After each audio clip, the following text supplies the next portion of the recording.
বিসমিল্লাহির রহমানির রহিম। ভাই ও বোনেরা যে যেখান থেকে আমাকে দেখছেন এবং শুনছেন, আপনাদের সবাইকে আমার সালাম, আসসালামু আলাইকুম। আশা করি আপনারা ভালো আছেন, আমিও ভালো আছি। UK property gossip by Tasmina YouTube চ্যানেলের পক্ষ থেকে জানাই শুভেচ্ছা।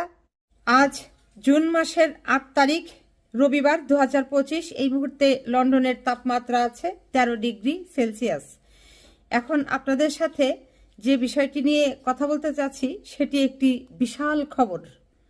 সেটা হলো যে লন্ডনে ইউনূসের সাক্ষাৎ চেয়ে টিউলিপের চিঠি। যুক্তরাজ্যের সাবেক নগরমন্ত্রী এবং পতিত স্বৈরশাসক শেখ হাসিনার ভাগ্নি টিউলিপ সিদ্দিক প্রধান উপদেষ্টার সঙ্গে সাক্ষাৎ করার জন্য অনুরোধ জানিয়ে চিঠি দিয়েছেন। ডক্টর ইউনূসের বিরুদ্ধে সর্বাত্মক যুদ্ধ চালাচ্ছে আওয়ামী লীগ। এই অবস্থায় টিউলিপের এ সাক্ষাৎ প্রার্থনা নিয়ে রহস্যের সৃষ্টি হয়েছে সব জায়গায়। এরপর আরও যেটি বলা হয়েছে খবরে যে ইউনূস প্রশাসনের দুর্নীতির অভিযোগের কারণেই টিউলিপ মন্ত্রিসভা থেকে পদত্যাগ করেছেন।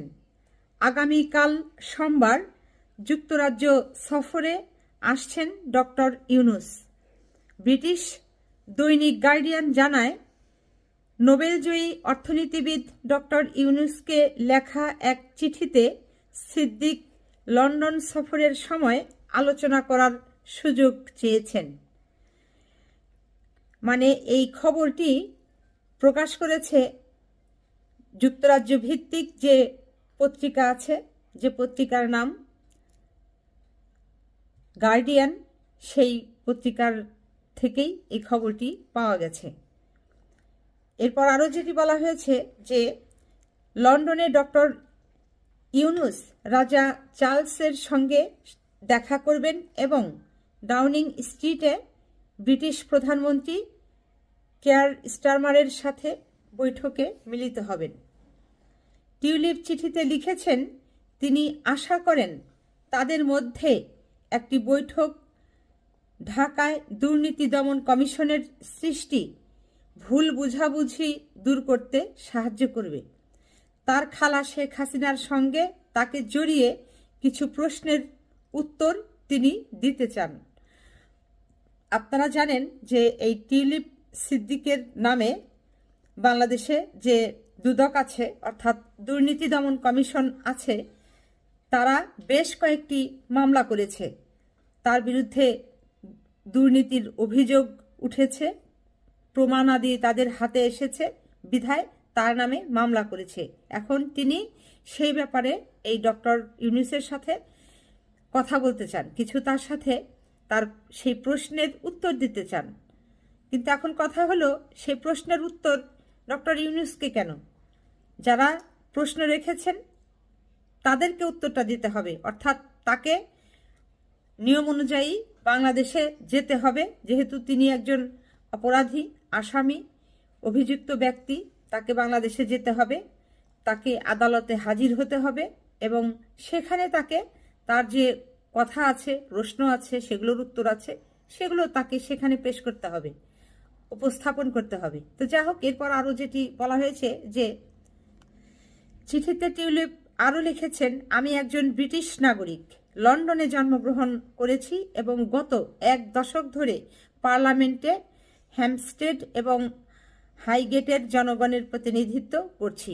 হ্যাঁ, তা তো অবশ্যই, তা তো আপনি করছেনই। এরপর যেটি বলেছেন যে বাংলাদেশে অবৈধভাবে ফ্ল্যাট সহ নানা সম্পদ অর্জন করলেও তা অস্বীকার করেছেন টিউলিপ।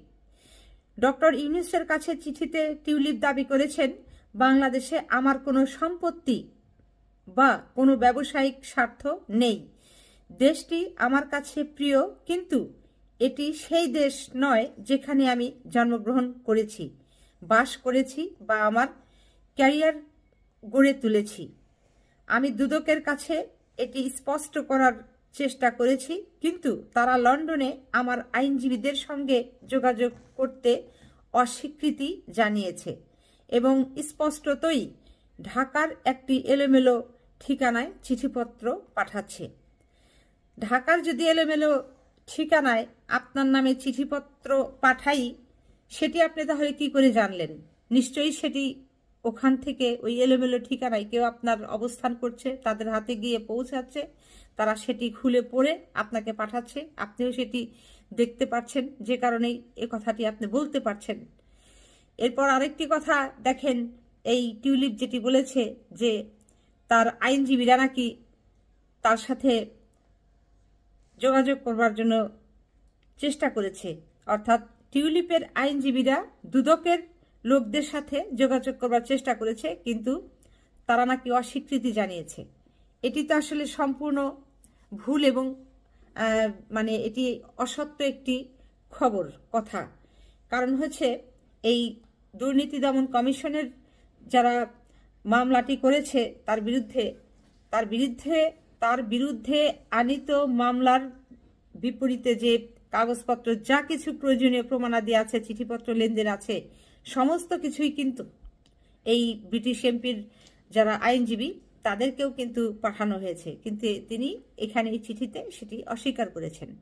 গণ অভ্যুত্থানের মুখে 2024 সালের 5ই আগস্ট আওয়ামী লীগ সরকারের পতন ঘটে। টিউলিপের খালা শেখ হাসিনা ভারতে পালিয়ে যান। এরপর থেকে হাসিনা সহ শেখ পরিবারের সদস্যদের অকল্পনীয় দুর্নীতির খবর সামনে আসছে। তাদের দুর্নীতির অভিযোগে বেশ কয়েকটি মামলার তদন্ত চলছে। বিশেষ করে রূপপুর পারমাণবিক বিদ্যুৎ কেন্দ্র থেকে হাজার হাজার কোটি টাকা দুর্নীতি বেশি আলোচিত হয়েছে। বিষয়টি নিয়ে সেই সময় ব্রিটিশ গণমাধ্যমে তোলপাড় শুরু হয়। এরপর টিউলিপ ও তার বোনের পাওয়া উপহারের ফ্ল্যাট নিয়ে শুরু হয় তুমুল আলোচনা। রাজধানীর পূর্বাঞ্চলে 60 কাঠার প্লট বরাদ্দে অনিয়মের অভিযোগে দুর্নীতির এক মামলায় গত 13 এপ্রিল টিউলিপ সহ 53 জনের বিরুদ্ধে গ্রেপ্তারি পরোয়ানা জারি করে ঢাকার একটি আদালত। সেই তালিকায় শেখ হাসিনা, টিউলিপের মা শেখ রেহেনা, ভাই রেদওয়ান মুজিব সিদ্দিক ববি এবং ছোট বোন আজবিনা সিদ্দিক রূপন্তীর নামও রয়েছে। এর প্রতিক্রিয়ায় টিউলিপ বলেছেন, তিনি ভুল কিছু করেছেন এমন কোনো প্রমাণ কোথাও নেই। তিনি রাজনৈতিক উদ্দেশ্য প্রণোদিত অপপ্রচারের শিকার। দেখেন, সব কিছুই ভাই বোনেরা একটা সীমা থাকে। এই যে টিউলিপ সিদ্দিকের বিরুদ্ধে আনীত যে অভিযোগগুলো আছে, প্রত্যেকটার কিন্তু প্রমাণ ছাড়াই কি এগুলো করেছে। প্লটের এই যে বরাদ্দ হয়েছে তার নামে, সেটির কাগজ আছে, প্রমাণ আছে। তারপরে যে তার নামে যে ঢাকা শহরে বেশ কয়েকটি ফ্ল্যাট আছে, সেগুলোর সাব রেজিস্ট্রি অফিস থেকে তার নামে যে দলিল, সেগুলো বের হয়েছে। এরপরও তিনি অবশ্য এগুলো বলছেন যে তিনি রাজনৈতিক অপপ্রচারের শিকার। টিউলিপের বিরুদ্ধে বাংলাদেশের আদালতে গ্রেপ্তারি পরোয়ানা জারি হওয়ার পর ব্রিটিশ পার্লামেন্টের বিরোধী দল কনজারভেটিভ পার্টির একজন মুখপাত্র বলেন, টিউলিপ সিদ্দিকের অবিলম্বে এমপি পদ থেকে সরে দাঁড়ানো উচিত। গার্ডিয়ান জানায়, রাজনৈতিক প্রতিপক্ষ ববি হাজ্জাজের একাধিক দাবির ভিত্তিতে শেখ হাসিনা এবং তার বৃহত্তর পরিবার অবকাঠামোগত ব্যয় থেকে কোটি কোটি পাউন্ড আত্মসাৎ করেছে বলে অভিযোগ তদন্ত করছে দুদক। টিউলিপের খালা শেখ হাসিনার 15 বছরের প্রধানমন্ত্রীত্বের সময় মানবতা বিরোধী অপরাধের অভিযোগে গত সপ্তাহে তার অনুপস্থিতিতে বিচার শুরু হয়েছে। তার শাসনামলে টিউলিপের বিরুদ্ধে অবৈধ সুবিধা ভোগের অভিযোগ উঠেছে।